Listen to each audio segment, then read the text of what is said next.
진짜 혁명입니다. 세상을 바꾸고 우리의 가정을 바꾸고 우리 인생을 바꾸는 혁명적인 하나님의 말씀이에요.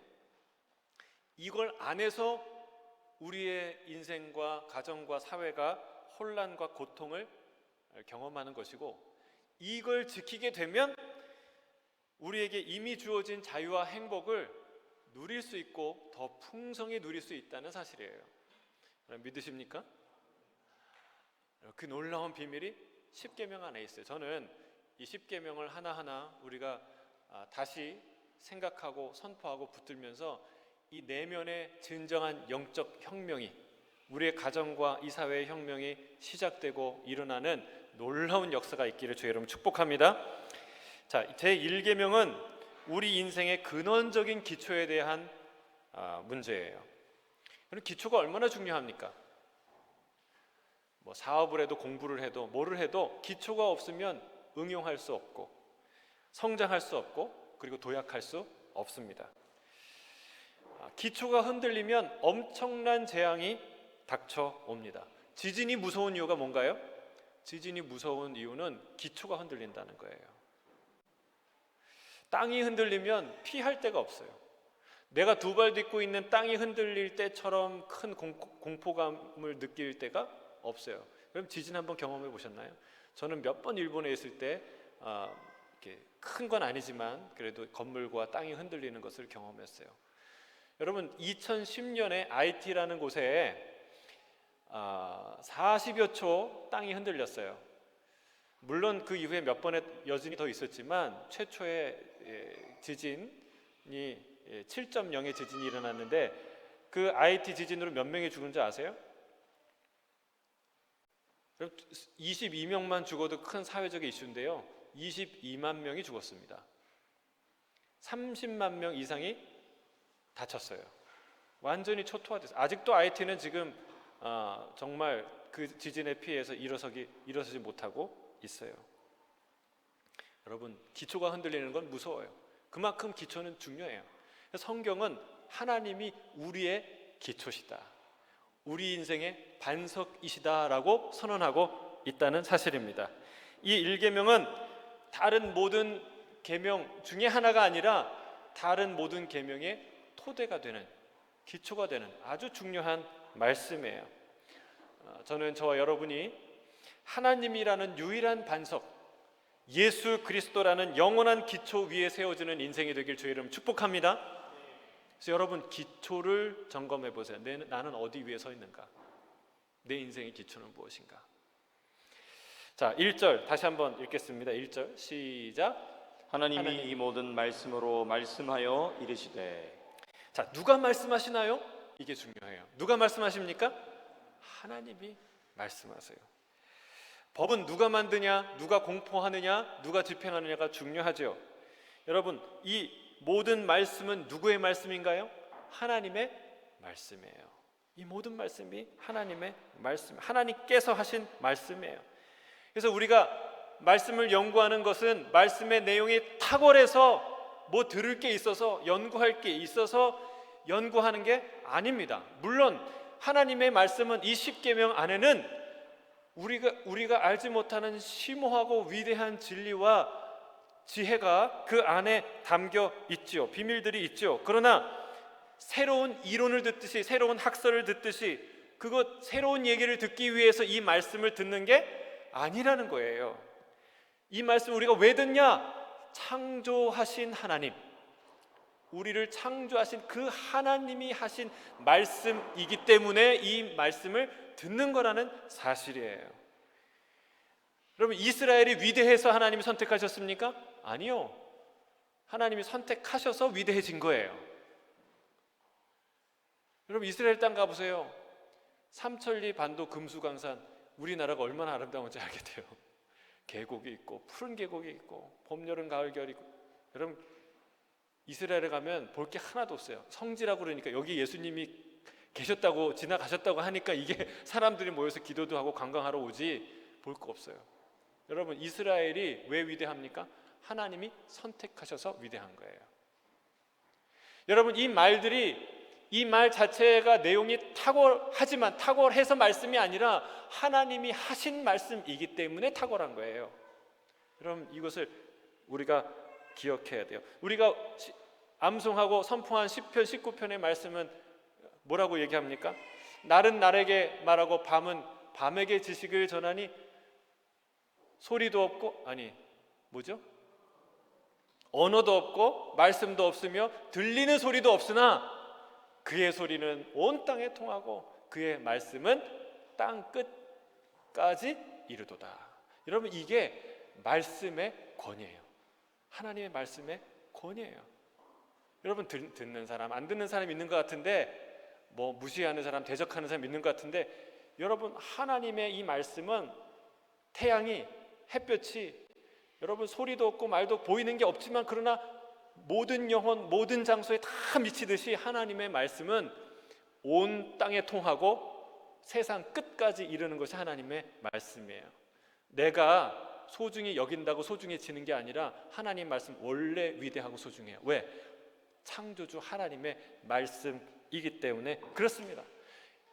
따라서 우리가 하나님의 말씀을 들을 때 유튜브 보듯이 하면 안 됩니다. 테드 강연 듣듯이 하면 안 됩니다.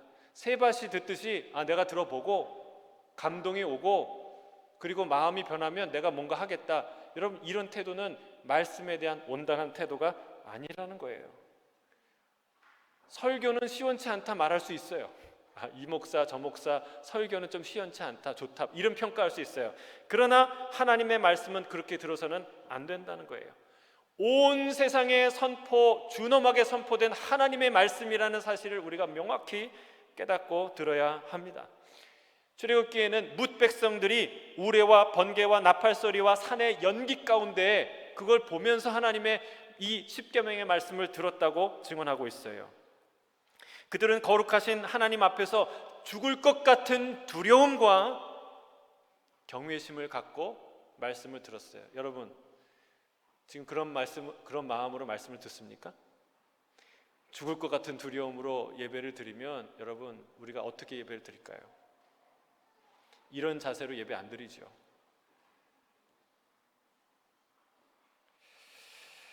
바로 이 마음이 십계명을 듣는 첫 번째 시작입니다. 첫 번째 기초입니다. 말씀의 기초는 하나님이에요. 하나님이 하신 말씀. 그 기초가 세워질 때야 비로소 하나님의 말씀을 들을 수 있고 행할 수 있고 누릴 수 있어요. 저는 저와 여러분이 모두 하나님의 말씀 앞에서, 하나님의 임재 앞에서 경외심과 두려움으로 말씀을 대하는 예배자가 되길 주의 이름 축복합니다. 그게 첫 번째 기초예요. 두 번째 기초는 뭐냐? 관계의 기초, 유일한 관계의 기초에 대해서 말씀해요. 어떤 그 관계입니까? 이렇게 얘기해요. 2절 3절 같이 읽겠습니다. 2절 3절 시작. 나는 너를 애굽 땅 종되었던 집에서 인도하여 낸 내 하나님 여호와니라. 너는 나 외에는 다른 신들을 내게 두지 말라. 하나님은 십계명을 시작할 때 내가 누군지 그리고 네가 누군지에 대해서 선언하십니다. 우리가 무슨 관계인지 알려주세요. 이 전제가 매우 중요합니다. 첫 번째로 하나님은 나는 너의 하나님이다, 너를 구원한 하나님이다 라고 선언하신다는 거예요. 이스라엘은 탄식했습니다. 간절히 누군가 자신들을 애굽으로부터 구원해 주기를 원했습니다. 그러나 누구도 그들이 원하는 구원을 줄 수가 없었죠. 이스라엘이 어떻게 구원을 얻었나요? 스스로 유능해서 바로를 설득했습니까? 아니죠.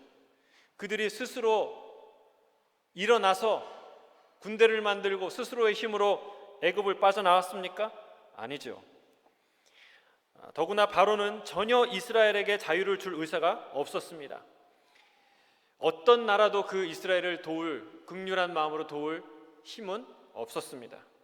이스라엘 자유를 얻은 것은 전적으로 하나님의 강권적인 역사와 인도와 사랑이었다는 사실을 기억하라는 거예요.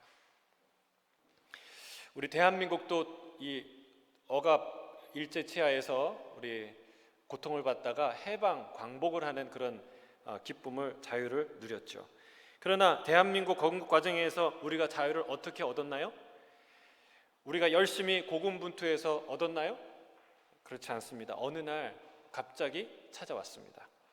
일본이 미국에 패전하는 날 독립이 선물처럼 찾아왔습니다. 일부 어떤 분들은 우리가 우리 손으로 독립을 광복을 쟁취하지 못해서 그게 큰 패착이며 통분한 일로 여기는 사람들이 더러 있습니다. 독립운동이 우리가 독립운동을 안 했다는 것도 아니고 그리고 그런 노력이 필요 없다는 말도 아닙니다. 이 자주독립이라는 가치가 매우 중요하고 매우 고무되어야 될 가치이고 자유와 독립은 고무되어야 될 가치이지만 자유와 독립은 그렇게 우리가 원한다고 오는 게 아니라는 사실이에요. 쉽게 오는 게 아니라는 거죠. 티벳과 같이 지금도 독립을 위해서 싸우는 민족과 나라가 있어요. 얼마 전에 홍콩도 200만 명이 목숨 걸고 나와서 시위를 했어요. 여러분, 그러나 중국으로부터 독립을 할 수 있나요? 그게 쉽지 않다는 거예요. 하물며 수천 년 전에 애굽에 종살이 하던 히브리 민족은 어떠했겠느냐는 것이죠. 지금 뭐 언론과 뭐 인터넷이 이렇게 발달한 세상에서도요, 이런 시위들을 불법으로 규정하고 밀어버리는데 여러분 2000년 전에 그렇게 나약한 종살이 하던 민족이 시위를 한다면 독립을 요구한다면 세계의 제1의 군사력을 갖고 있는 애굽이 바로가 가만뒀겠냐는 거예요. 이게 딱 세상과 우리의 관계고 모습이라는 사실입니다. 세상살이가 우리가 왜 힘들까요? 세상의 노예가 되었기 때문에 그렇습니다. 세상에 매여서 세상의 종으로 살기 때문에 그렇습니다. 내가 돈을 소유한 것 같은데 사실 돈이 나를 소유해요. 돈이 자꾸 내가 어딜 가라 마라 하고 뭘 해라 마라 해요. 내가 권력을 쥔 것 같은데 권력이 나를 쥐고 흔들어요. 여러분, 권력의 손에 잡히면 인성도 영혼도 점점 파괴되어져 가는 것을 우리가 보고 우리가 경험하게 되죠. 나는 다를까요? 우리는 다를까요? 그렇지 않습니다. 세상에 속한 사람은 결코 스스로의 힘으로 거기서 빠져나올 수 없다는 것이 우리의 경험이고 세상의 선언이에요. 근데 그런 불가능한 곳에서 빠져나올 수 있는 유일한 탈출구가 있다는 거죠. 그래서 성경은 복음이죠. 우리를 건져주신 유일한 분이 있는데 그분은 누구입니까? 바로 우리가 예배하는 바로 그분. 오늘 십계명을 선언하시는 바로 그분. 하나밖에 없는 아들을 주셔서 그의 백성을 그리고 땅끝에 먼 데에 있는 그러나 얼마든지 주께서 부르실 모든 사람들 우리까지도 구원하실 그 하나님 여호와 하나님인 줄로 믿습니다. 우리가 그 구원의 하나님을 찬양해야 돼요. 여러분, 그 위대하신 구원의 하나님이 이스라엘에게 이렇게 말하는 거예요. 내가 바로 너의 하나님이야. 바로 그 하나님이야. 마치 아빠가 아이를 안고 이렇게 얘기하는 것과 똑같아요. 아가야, 내가 네 아빠야. 내가 널 낳았어. 엄마랑 같이. 그렇죠. 혼자 낳을 수는 없으니까. 나만 너의 아빠란다. 다른 남자들은 다 너의 아빠가 아니야 라고 말하는 것과 같이 하나님이 우리에게 그 말씀을 하는 거예요. 내가 너의 하나님이야. 나만 너의 하나님이야. 내가 널 구했어 라고 하나님이 말씀하는 거예요. 그런 느낌이 좀 오십니까? 그 하나님과 눈 맞추시길 바랍니다. 그 하나님과 눈 맞추기 시작할 때 십계명이 들어오기 시작하는 거예요. 그 말씀이 들어오기 시작하는 것이죠. 우리 하나님은 오직 유일한 구원의 하나님이고 오직 유일한 나의 하나님이신 줄로 믿습니다. 이 관계의 기초가 중요해요. 그게 십계명의 기초예요. 또 하나의 관계의 기초는 뭐냐면 너는 내 백성이라고 말하시는 거예요. 나는 너의 하나님이라 하신 하나님께서 이제 너는 나의 백성이다 라고 선언하고 계십니다. 이스라엘은 하나님께 속한 자라고 말씀하시는 거예요. 여러분, 소속은 매우 중요합니다. 한국의 시민권이나 호주의 시민권을 버리고 기꺼이 바누아투나 티모르의 시민권을 얻으려고 하는 사람이 있을까 없을까요? 글쎄요, 덜어 있을런지 모르겠어요. 예? 예, 미국 시민권을 버리고 뭐 아프리카의 가나나 무슨 뭐 우간다의 시민권을 그렇게 갖고 싶어하는 사람이 있을지는 모르겠어요. 많지 않죠. 없죠. 여러분, 우리가 얻을 수 있는 최고의 시민권, 우리가 가질 수 있는 가장 영광스러운 소속은 하나님의 백성, 하나님의 자녀라는 사실입니다. 여러분, 이게 얼마나 우리가 어떤 수고와 어떤 대가와 어떤 값을 지불해도 얻을 수 없는 영광스러운 사실인 것을 여러분 아십니까? 이 이스라엘 백성을 하나님이 영광스럽게 하셨어요. 언제요? 출애굽할 때 하나님이 모든 사람의 부러움을 사게 만드셨어요. 그럼 어떻게 얼마나 대단해 보이면 이스라엘 백성이 애굽 사람들한테 종이었던 계층이 불가촉 천민이었던 그 종들이 주인들한테 불암한 계급에 있는 사람들한테 최고의 계급에 있는 사람한테 은 달라고 금 달라고 하면 은금 패물을 주겠습니까? 여러분, 아무리 좋아하는 이웃도요 음식은 나눌 수 있어도 은금 패물은 못 나눠요. 얼마나 이스라엘 백성이 부러웠으면 거기에 끝나지 않습니다. 하나님이 너 이제 오늘 나와 함께 나갈 거야 라고 했을 때 이스라엘 민족이 갑자기 급하게 나오죠. 그때 이스라엘만 간 줄 아세요? 그 백성을 따라간 사람들이 있어요. 수많은 잡족들이 따라갔다고, 여러 민족들이 따라갔다고 얘기합니다.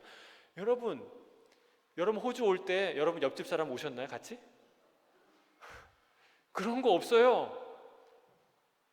근데 얼마나 이스라엘 백성이 대단해 보이면 진짜 이 사람들하고 붙어 있으면, 이 하나님 밑에 붙어 있으면 살겠구나, 이런 영광을 봤으면, 여러분 이스라엘 민족도 급하게 계획 짜고 나온 게 아니라 급하게 옷 꾸려 입고 그냥 막 무교병, 시간이 없어서 유교병도 못 먹었잖아요. 무교병 먹고 그렇게 나왔는데 그 길을 따라 나오겠습니까? 여러분, 얼마나 이스라엘 백성이 위대해 보이면, 그들과 함께 하고 싶으면, 여러분이 하나님의 백성이라고 불리십니까? 그게 얼마나 위대하고 얼마나 아름답고 얼마나 대단한 신분인 것을 여러분 아십니까? 믿으십니까? 여러분, 그걸 잃어버렸으니까 교회의 능력이 잃어버려지는 거예요. 그런 영광스러움을 모르는데 어떻게 우리가 세상의 빛이 되겠어요? 어떻게 세상의 그 놀라운 하늘의 영광과 기쁨과 자랑과 복음을 전하겠어요? 여러분, 이걸 회복하세요. 여러분, 우리가 요한 1서에 사도 요한이 이렇게 말한 거 기억나지 않습니까? 요한 1서 3장 1절에 이렇게 말합니다. 같이 읽겠습니다. 시작. 보라, 아버지께서 어떠한 사랑을 우리에게 베푸사 하나님의 자녀라 일컬음을 받게 하셨는가? 우리가 그러하도다. 사도 요한이 글을 쓰다가 이런 말을 하는 거예요. 보라, 아버지께서 얼마나 우리를 사랑하셨는가? 어떤 사랑을 하셔서 도대체 얼마나 사랑하기에 그 위대한 값을 치르고 우리를 당신의 자녀 삼았는가? 여러분, 그래서 우리가 하나님의 너는 내 아들이야, 너는 내 백성이야, 너는 내 딸이야 하는 말이 그냥 하는 말이 아니고 그냥 들을 수 있는 말이 아니라는 사실이에요. 이게 하나님과 우리의 유일한 근본적인 기초라는 사실이죠. 우리는 영광스러운 하나님의 백성이요 그분의 자녀인 줄 믿습니다. 십계명은 이 하나님의 백성, 하나님의 자녀의 영광과 특권에 따라오는 의무사항이라는 거예요. 하늘나라 로열 패밀리가 지켜야 하는 기준이요 자존심인 것이죠. 이런 정체성이 있어야 십계명이 명예롭게 다가오고 그 십계명을 명예롭게 지킬 수 있는 것이죠. 스스로 세상의 노예와 세상의 종이라고 생각하는 사람들은 그렇게 여기면서 이 로얄 패밀리가 지키는 기준에 맞춰서 살 수가 없다는 사실입니다. 저는 이 음성 듣기를 주의 이름으로 축복합니다. 너는 내 백성, 내 아들, 내 딸이다. 이 정체성과 자부심을 가진 자에게 비로소 십계명은 빛을 발하기 시작한다는 사실이에요. 우리가 이 하나님의 백성이라는 것을 가볍게 여기면 안 됩니다. 바로 그것을 가볍게 여길 때부터 비극이 시작됩니다. 누구에게서 그걸 알 수 있을까요? 에서는 장자였어요. 그래서 자기가 장자라는 사실을 소홀하게 여겼어요. 지금의 맏아들은 별로 중요하지 않죠. 뭐 유산을 특별히 받거나 사회적인 지위가 높거나. 그러나 이 당시에 장자는요, 모든 축복권과 모든 재산과 이것을 남다르게 받아요. 그 가문의 가장 중요한 사람이 장자였어요. 근데 에서는 이 장자권을 소홀히 여겼어요. 그래서 어떻게 합니까? 팥죽 한 그릇에 사냥하고 돌아와서 너무나 배고파서 장자권을 그 팥죽 한 그릇에 팝니다.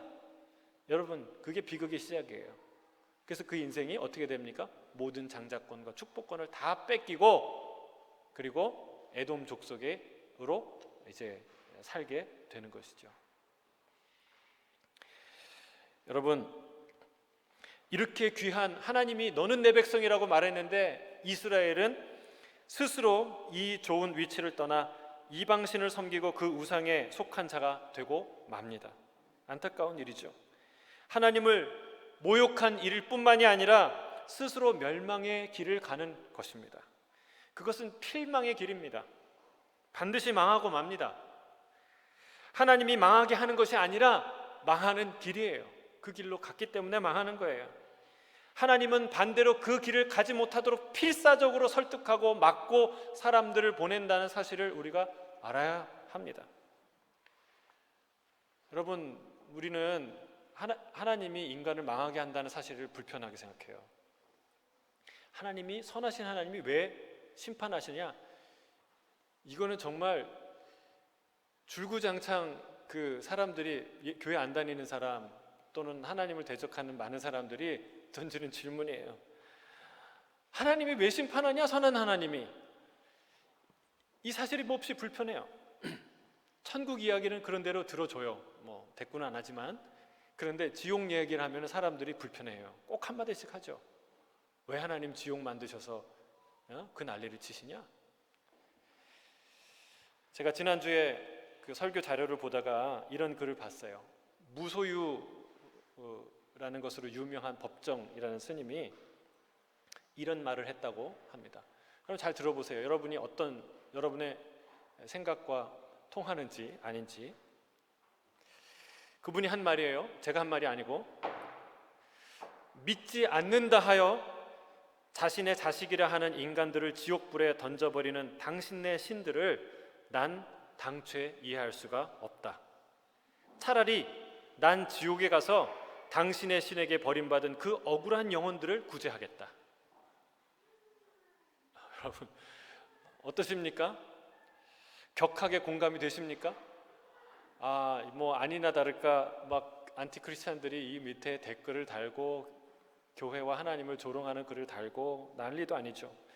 저는 이 글을 읽고 참, 제가 법정 스님의 헌신과 그 가르침과 그 삶의 고매한 삶을 제가 폄하하거나 부정하고 싶진 않아요. 그러나 적어도 이 말에 대해서는 하고 싶은 말이 있어요.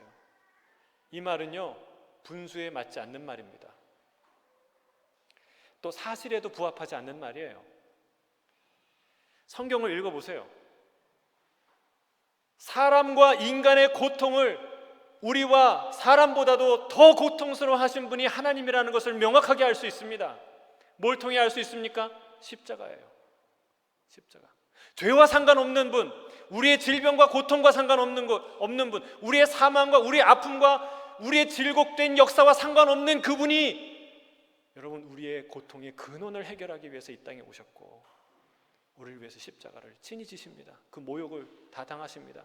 우리가 요한복음 지난주에 묵상한 것이 예수님의 십자가였어요.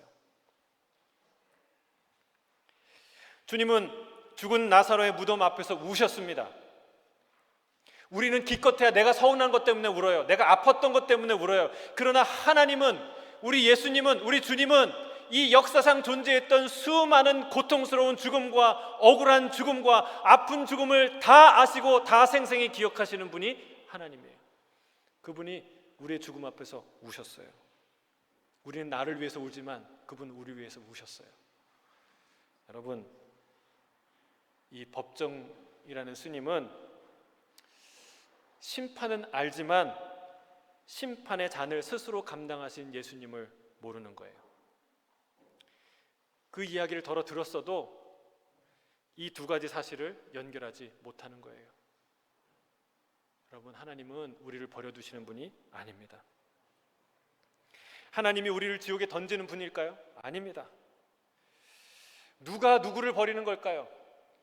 하나님이 인간을 버리는 게 아니라 인간이 하나님을 버렸다는 사실을 기억해야 됩니다.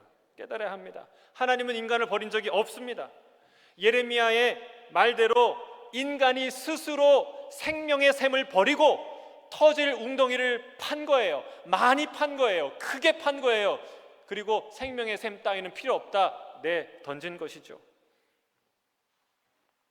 여러분, 운전을 가르치는데 어떤 사람이 자꾸 중앙선을 넘어요. 넘으면 큰일 난다고, 안 된다고 하는데 이 사람이 재미삼아 계속 넘어요.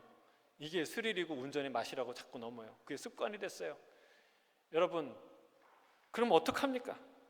누구 탓입니까? 그걸 자유와 스릴이라고 생각하는 자가 있다면 여러분, 그거 운전 잘못 가르친 탓입니까? 아니에요.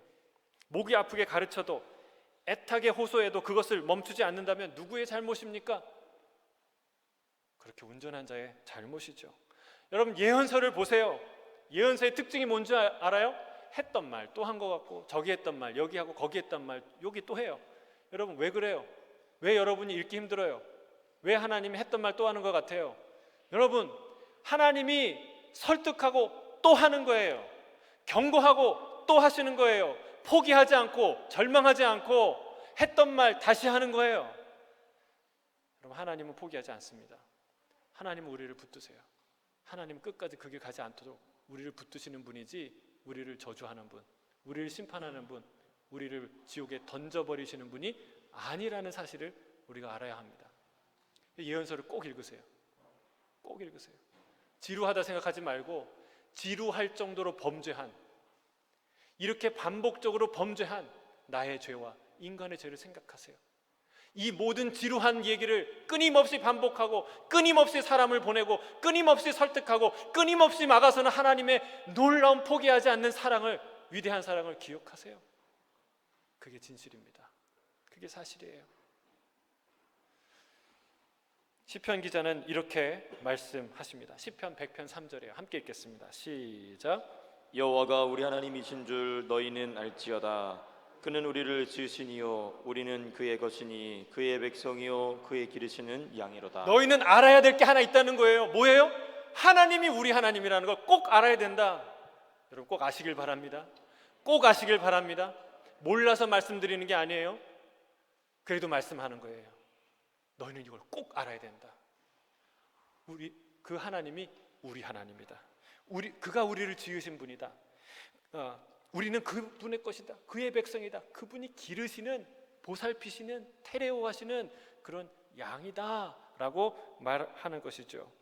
여러분, 하나님은 나의 하나님이요 나는 그분의 백성이라는 이 사실은 십계명을 단지 10개의 금지와 지시사항으로 만드는 것이 아니라 선택된 백성, 하늘나라 왕가의 로열 패밀리의 명예로운 자부심으로 인식하고 반응하게 한다는 사실입니다. 이후에 이어지는 계명들은 다 바로 이 하나님 앞에서 그분의 자녀로서 그분께 서약하고 그분께 순종하는 계명들이라는 사실이에요. 그래서 이 관계가 흔들리거나 이 관계가 무의미해지면은요, 그 다음 말씀은 뭐가 됩니까? 모든 십계명 말씀은 도덕과 윤리가 됩니다. 그냥 율법이 돼요. 여러분, 이 기초를 바로 세우시길 바랍니다. 하나님은 나의 하나님이고 나는 그분의 것이라는 이 유일한 관계의 기초가 세워질 때만 이 십계명은 놀라운 역동을 일으키는 하나님의 계명이 된다는 사실이에요. 십계명은 단지 우리에게 좀 더 나은 윤리나 도덕을 가르치는 것이 아닙니다. 십계명은 윤리가 아니라 사랑이에요.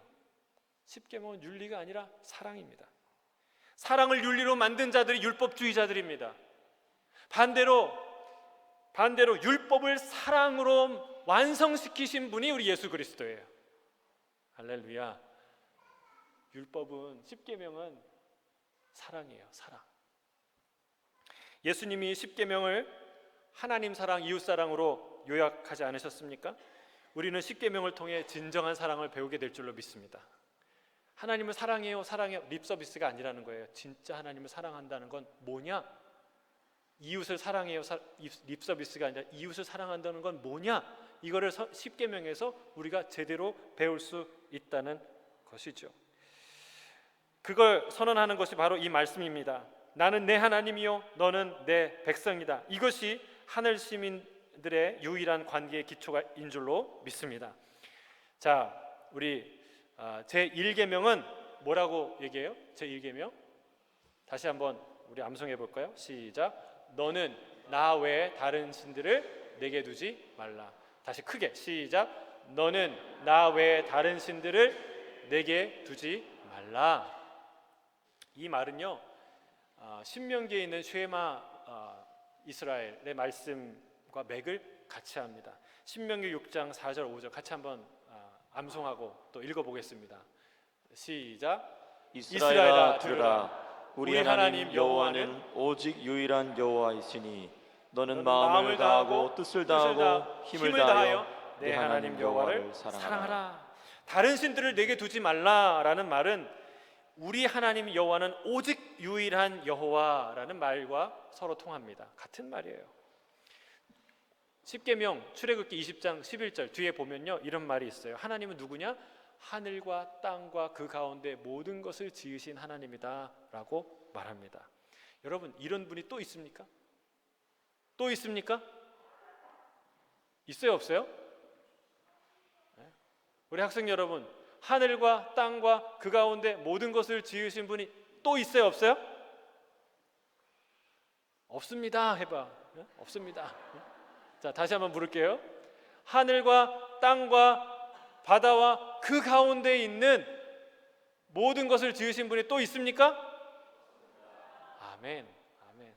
여러분, 이 고백이 평생의 고백이 되길 바랍니다. 간단한 고백이지만 쉬운 고백이 아니에요. 아주 중요한 인생의 기초예요. 피겨 스케이팅의 전설이 된 우리 김연아는 항상 비교되는 사람이 있었어요. 누구? 일본의 아사다 마오. 그런데 김연아 선수 진짜 팬, 진골 팬, 진짜 팬은요, 아사다 마오가 비교 대상일까요? 아닐까요? 아니에요. 실력과 미모와 인격 면에서 모든 면에서 객관적으로 아사다 마오는 김연아에 비교할 수 없다고 믿는 사람들이 진짜 김연아를 사랑하는 사람이었어요. 여러분, 근데 이 두 사람이 사실은 비교할 수 있죠? 그렇죠? 비교가 되죠? 근데 중요한 거 있어요. 하나님과 우상은 비교 대상이에요? 아니에요? 비교할 수 없어요. 왜요? 존재와 비존재이기 때문에. 진짜와 가짜이기 때문에. 여러분, 하나님과 우상은 비교할 수 없는 줄로 믿습니다. 하나님은 실제로 존재하시는 창조주이시며 우상은 말도 못하고 걷지도 못하고 아무것도 할 수 없는 헛개비이기 때문에 그렇습니다. 헛개비라는 말 알아요? 도깨비라는 말을 들었죠? 비슷한 말이에요. 헛개비, 아무것도 아니라는 그 뜻이에요. 우상은 헛개비예요. 헛개비. 존재하는 것들을, 여러분, 존재하는 것들 사이에 비교가 모욕을 줄 수 있다면 존재하시는 그분을 존재하지 않는 것과 비교하는 것은 얼마나 큰 하나님께 모욕이 되겠습니까? 그리고 얼마나 어리석은 일입니까? 하나님은 이사야를 통해 분명히 선포하십니다. 이사야 45장 5절에서 7절입니다. 5절에서 7절 같이 한번 큰 소리 읽겠습니다. 시작. 나는 여호와라. 나 외에 다른 이가 없나니 나 밖에 신이 없느니라. 너는 나를 알지 못하였을지라도 나는 내 띠를 동일 것이요 해 뜨는 곳에서든지 지는 곳에서든지 나밖에 다른 이가 없는 줄을 알게 하리라. 나는 여호와라. 다른 이가 없느니라.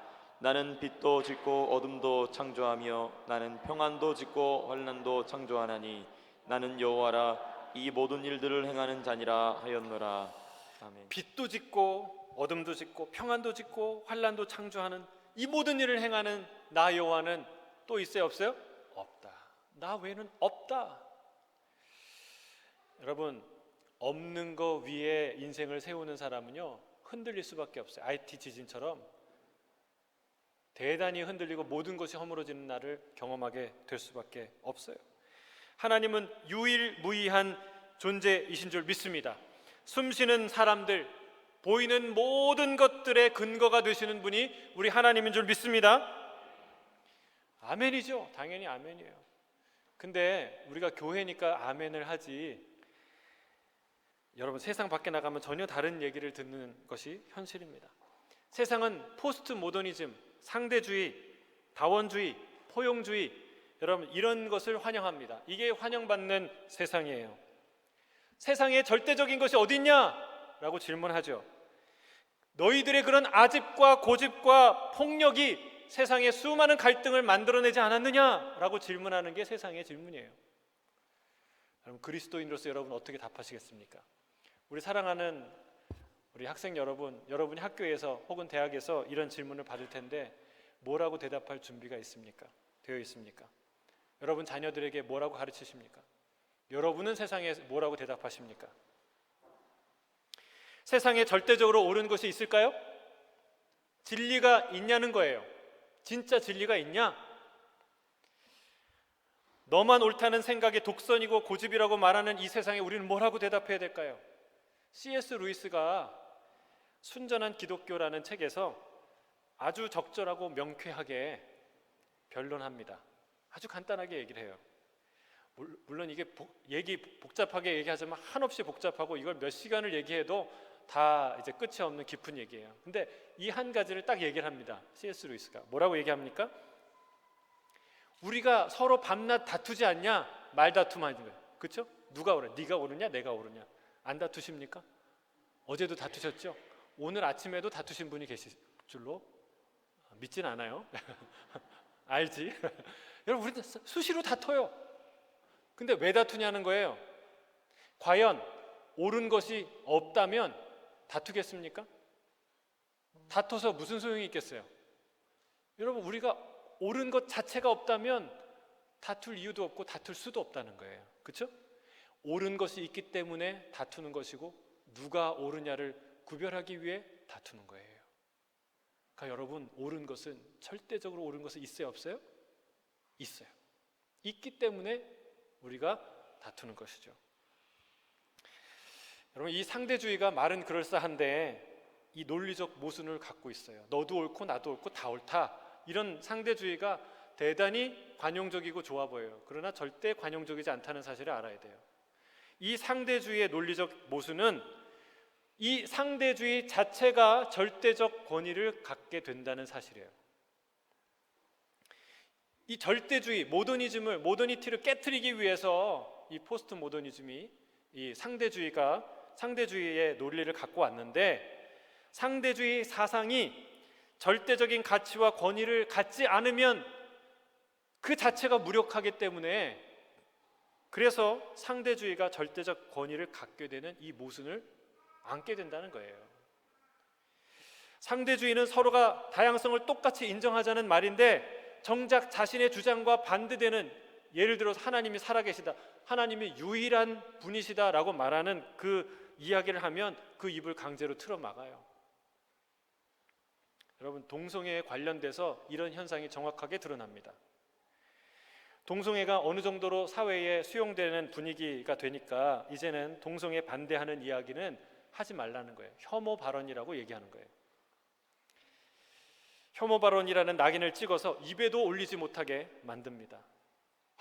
동성애가 죄라고 말하고 선언하는 사람들은 이제 벌금을 내거나 감옥에 가게 되는 법을 만들기도 합니다.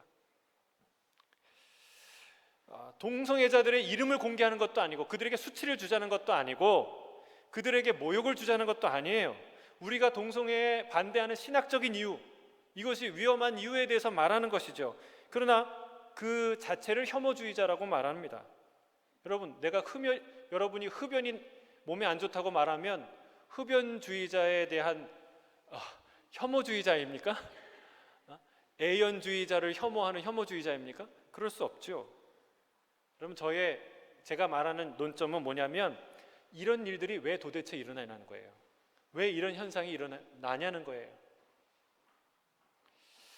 세상에는 많은 세계관들이 평화롭게 공존하는 것처럼 보입니다. 그러나 실제는 그렇지 않다는 거예요. 실제는 그렇지 않아요. 불교와 힌두교와 이슬람은 평화의 종교인가요? 다른 종교를 다 허용하나요? 그렇지 않습니다. 우리 교회가 가장 잔인하게 핍박받고 박해를 받고 테러를 당하는 지역들이 어디예요? 이 불교와 힌두교와 이슬람이 강한 지역들이에요. 불교에서도 어마어마한 테러가 일어나는 거 아세요? 왜 그렇습니까? 모든 세계관은요, 지금 전쟁 중이라는 거예요. 어떤 세계관도 한 개인, 한 공동체에서 절대적 권위를 가지려는 걸 포기하지 않아요. 이 세계관은요, 그 개인과 가정과 공동체와 사회에서 절대적인 위치와 권위를 가지려고 애쓴다는 거예요. 그런 세계관들끼리 전쟁해요. 세계관의 퀄리티로 따지면 무속신앙이라는 것은 아주 수준이 낮은 세계관이에요. 그런데 이 무속적인 세계관 역시 여러분 굉장히 다른 세계관들과 사납게 경쟁하는 거 아세요? 우리 초기의 선교사들이 이 무당들, 이 귀신들을 섬기는 지역에서 그런 사람들에게 얼마나 많은 박해와 탄압을 받았습니까? 여러분, 불교도 힌두교도 이슬람도 각각 자기의 교리가 절대적으로 옳다고 믿고 신봉하고 있다는 사실입니다. 다른 종교를 수용하는 듯 보이지만 결코 그럴 수 없습니다. 불교도 예수의 이름으로만 구원을 얻는다는 이 한 가지 하나의 핵심적인 기독교의 핵심 교리를 용납할 수 없어요. 둘이 하나 될 수 없습니다.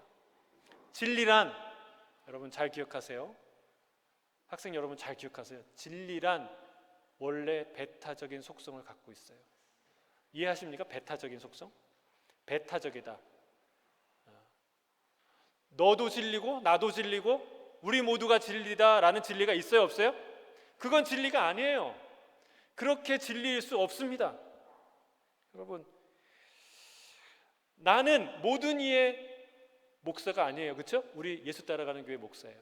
나는 모든 이의 남편이 될 수 없어요. 나는 모든 이의 아빠가 될 수 없어요, 그렇죠? 나는 누군가의 아빠예요. 사랑은 이런 건강한 기초 위에 놓여져야 꽃 피울 수 있습니다. 예를 들어서 남편이 어느 날 한 여인을 데려왔어요, 아내한테. 이런 얘기를 하는 거예요. 여보, 인사해, 내 아내야. 물론 당신도 내가 사랑하는 아내지. 여전히 나는 당신을 사랑하고 당신과 많은 시간을 보낼 거야. 그러나 앞으로 나는 이 여인과도 많은 시간을 보낼 거야. 여보, 알고 보면 꽤 괜찮은 사람이야. 잘 지내길 바래. 여보, 사랑해. 이런 말을 한다면 여러분 어떤 말을 하겠습니까? 무슨 말을 해주고 싶어요? 이 사람 정신 나간 거 아니야? 미친 거 아니야? 여러분, 그와 같다는 거예요. 하나님도 섬기고 바알도 섬기는 것, 하나님도 섬기고 돈도 섬기는 것, 하나님도 섬기고 세상을 섬기는 게 그와 같다는 거예요. 얼마나 수치스러운 일이고 모욕적인 일이나 있을 수 없는 거예요. 여러분, 여러분의 인생에 단 하나의 기초를 놓으세요. 유일한 기초를 놓으세요. 다른 기초로는 무너집니다. 진정한 사랑은 남과 공유할 수 없고 대체할 수 없는 유일한 그 무엇이 될 때 비로소 존재하기, 작동하기 시작합니다. 우리의 하나님은 오늘 당신의 백성인 우리에게 이렇게 말씀하는 거예요. 나 외에는 다른 신들을 내게 두지 말라. 여러분에게 하나님은 무엇과도 대체할 수 없는 유일한 분이십니까? 아니면 무엇과도 대체할 수 있는 그 무엇입니까? 아니죠. 여러분, 그분만 사랑하고 그분만 섬기기로 결단하십니까? 여러분, 이게 유일한 기초예요. 생명의 기초예요. 진리의 기초예요. 사도 베드로는 성령이 충만하여 이렇게 말했습니다. 다른 이로서는 구원을 받을 수 없나니 천하 사람 중에 구원을 받을 만한 다른 이름을 우리에게 주신 일이 없습니다. 다른 기초는 없는 줄로 믿습니다. 다른 길도 없습니다. 우리 앞에 열린 유일한 생명은 오직 예수 그 한 길뿐인 줄 믿습니다. 오직 하나뿐인 하나님이기 때문이며 오직 하나뿐인 진실한 사랑이 그분이기 때문에 그렇습니다. 여러분, 말씀을 마무리합니다. 유일한 말씀의 기초, 유일한 관계의 기초, 유일한 진리의 기초이신 주님을 붙들며 그 사랑의 기초 위에 오직 유일한 하나님만 경외하며 사랑하며 사는 저와 여러분 되길 주의 이름으로 축복합니다. 아멘. 아멘. 함께